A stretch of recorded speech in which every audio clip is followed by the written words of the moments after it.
Hi everyone, Connor for Courage Media, and I'm joined by now Chairman of GB PAC and my personal friend, because he's such a gentleman, Ben Habib.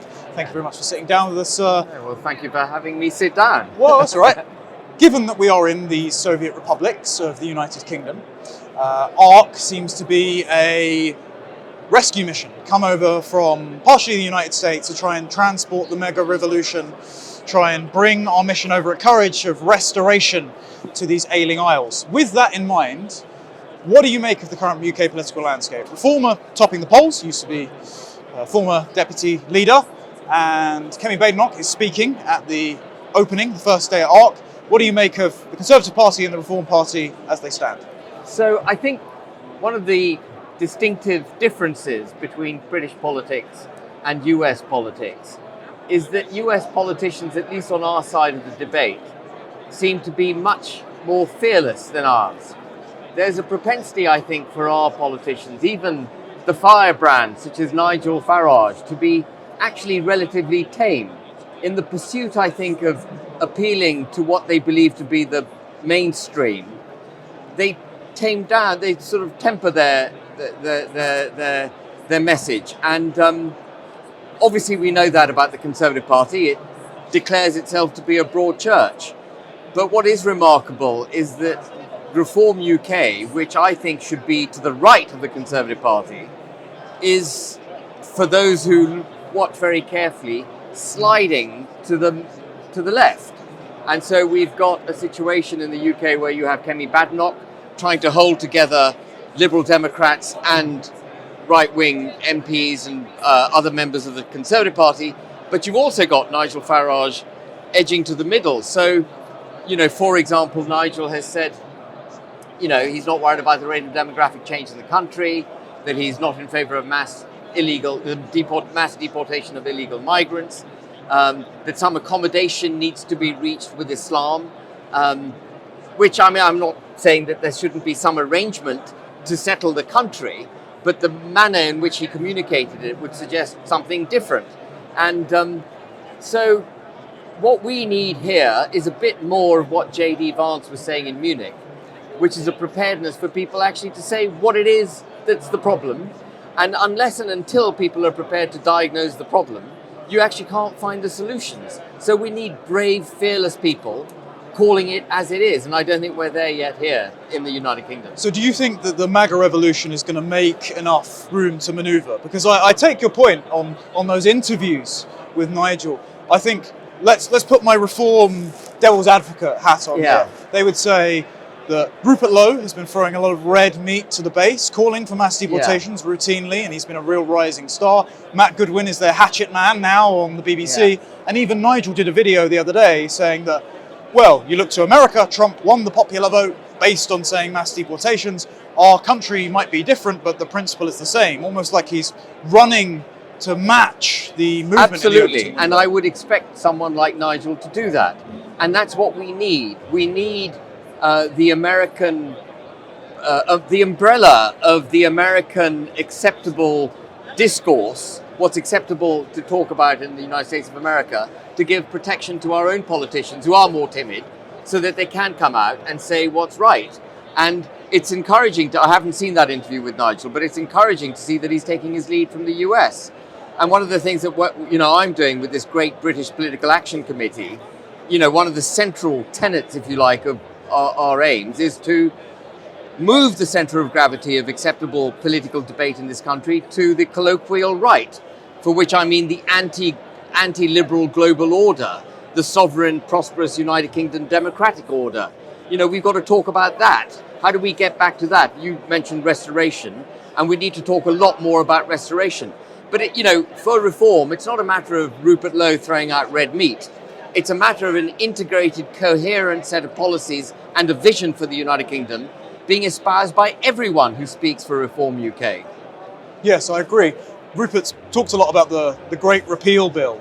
Is that something that the PAC would get behind? Absolutely. I mean, a lot of people have got to this position independently, and I've been a great believer in restoration. It's not about passing new laws. We've had too many new laws. We've had too much reformation in the last 30 years. Tony Blair was did a whole load of a priori experimentation with our constitution, which needs to be reversed because it didn't work. It's damaged our democracy. As J.D. Vance said, we're part of that ecosystem now where freedom of speech has basically been shut down. And we've got to reverse all the changes that were made that brought us to this awful position. It's not about new stuff, it's about undoing the bad stuff. And by the way, that's much easier to do because it's about repealing, undoing, as opposed to thinking through a priori what might be needed and then risking again making mistakes. So for example, I don't believe in PR. I think that before we experiment with a new electoral system, let's get back to where we were in a more settled time in the 1990s, see what we've got once we've managed to achieve that, and then decide what kind of reformation, if any, we need in the country. Yeah, turns out you might soothe the anxieties of my generation about democracy if you just, win an election, actually keep your promises. Because 70% of the American public think that Trump's doing that and his approval's never been higher. If you were to, let's cross over from the teal side of the aisle to the darker blue side of the aisle, obviously GB PAC is party agnostic and you're trying to unite the right, so to speak, on principles. If you were to give advice to Kemi Badenoch right now, what would you say she needs to do? I'd say, Kemi, you're not going to win the next election by being a broad church. The time for broad churches, for appealing to a mass of different opinions, is gone. And it's gone because the British people are sick of it. The British people voted to leave the EU, and they were the first to express. The British people were the first in Western civilization to express their desire to kick away the liberal global order. It was before Trump's first election. It was before Trump's first election. We should be very proud in this country. We got it. 17.4 million people got it. And every single election since then in this country, including the most recent election, in which Labour got a thumping majority, actually was a vote for the right wing, the colloquial right wing. When you add together Reform UK's vote and the Conservative vote, it far exceeded Labour's vote. Labour had fewer votes in this last election than the right wing did. But what we haven't got is a coherent right wing, a right wing that can win the election and then deliver the results. If Kemi wants to win the next election, she should unashamedly move her party to one that is standing for a proud, independent, sovereign United Kingdom, declare against DEI, declare against mass immigration, which I think she has now done, declare against net zero, and take this country to a prosperous, independent place.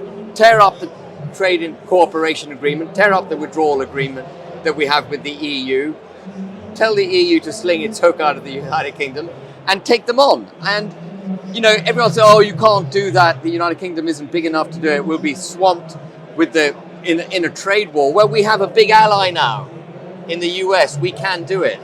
One final question.